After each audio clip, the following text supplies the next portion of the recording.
Sonic is an interesting series, with certain people praising some games while others calling those same games overrated. A perfect example of this is the adventure games. When the games came out, they were called masterpieces, but later critics turned on them and started trying to say Sonic had a, quote, rough transition into 3D.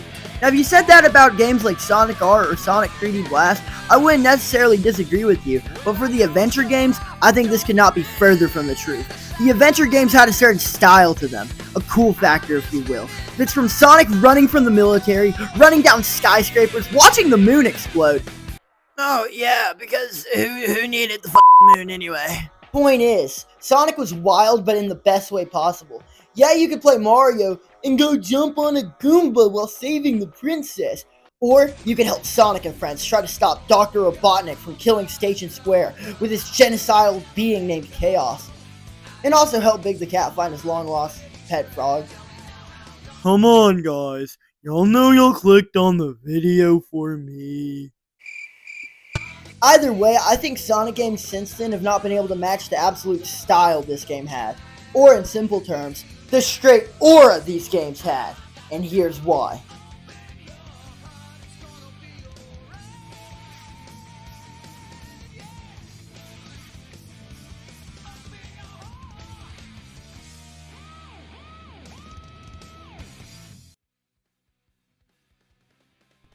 One thing that made these games so cool is the grand epic stories they tried to tell.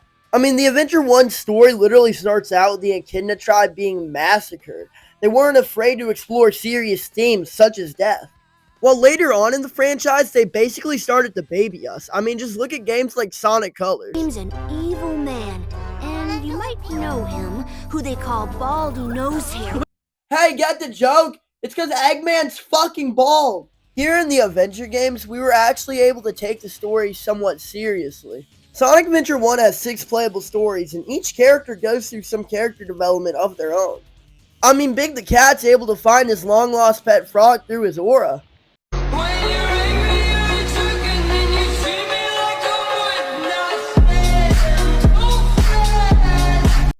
What the fuck was that?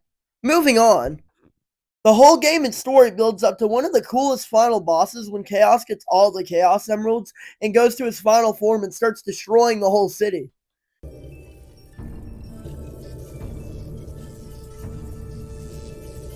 Sonic, what are we going to do? He's already used the energy from the Chaos Emeralds, so we can't even use them anymore. You see, Tails, you're thinking too narrowly. He only used the negative energy of the Chaos Emeralds, while we could still use the positive energy. I don't know if that's gonna work, Sonic. Okay, well, I guess it worked. So then we have one of the coolest boss fights ever, and then we win, turn Chaos back to normal, and them and Tikal can now go away peacefully. Now that that's over, we can talk about the Adventure 2 story, which is set up a little bit differently. Instead of 6 playable stories, there's now 2. The hero story, consisting of Sonic, Tails, and Knuckles, and the dark story, consisting of Eggman, Shadow, and Rouge. We get to play as the villains and the heroes. Anyway, see this guy? He's the ultimate life form, Shadow the Hedgehog, made by Robotnik's great-grandfather, Gerald Robotnik. Anyways, Eggman goes to Prison Island to awaken Shadow, and Shadow has a pretty messed up childhood. He grew up on the space colony Ark, which he had to watch his best friend Maria, aka Gerald's granddaughter, get taken away by the military. So now he's ready to help Eggman take over the world, but he's actually not helping Eggman because he's kind of manipulating him to unlock the ultimate weapon made by Gerald. Holy fuck, this is too complicated. Watch the moon explode. No, not the moon. There's also a point in the story where Sonic and friends need to get to outer space, so they go to ancient Egypt. At some point, Knuckles fights a ghost, and then they also get into the space rockets that are inside the pyramids, because everybody just knows the freaking space rockets that are in ancient Egypt. The stories in these games were truly insane, and they don't even stop there. Sonic starts the game out running from the military, because the military mistook Shadow for Sonic, when they're 2 completely different colors, by the way. Sir, we just caught Sonic, but he's blue, and on the cameras, the one we're looking for is black. That is so fucking racist. You're fired. Someone find me a replacement for this man immediately. I think the best example of aura is when the military has captured Sonic and is escorting him on their helicopter, and he proceeds to taunt them, rips a piece of the helicopter off, and goes skateboarding down the city. Sonic may be on the side of good, but he's not going to play by your rules. He's going to play by his own. And I think that's a good look at some of the coolest moments from the story, but now we're going to take a brief moment to talk about the music of the game.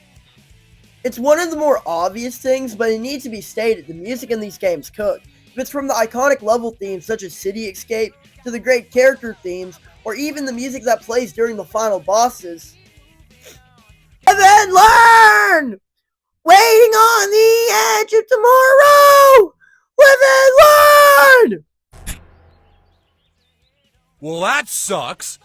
The Adventure era games had not only some of the best Sonic music, but best gaming music in general, and I'll stand by that. Even in the bad Sonic games, one thing there's always praised for still is having good music. And the adventure games commonly being loads of people's favorite Sonic soundtrack shows to its quality. The music also helps give each stage an identity. When you're listening to City Escape, you're going to know you're listening to City Escape. Now at last, the most important part of these games, their gameplay. Now naturally, these games are not perfect. I'm not going to sit here and try to defend why Big the Cat's Fishing Simulator is a masterpiece, but I will argue that the holes of these games are amazing.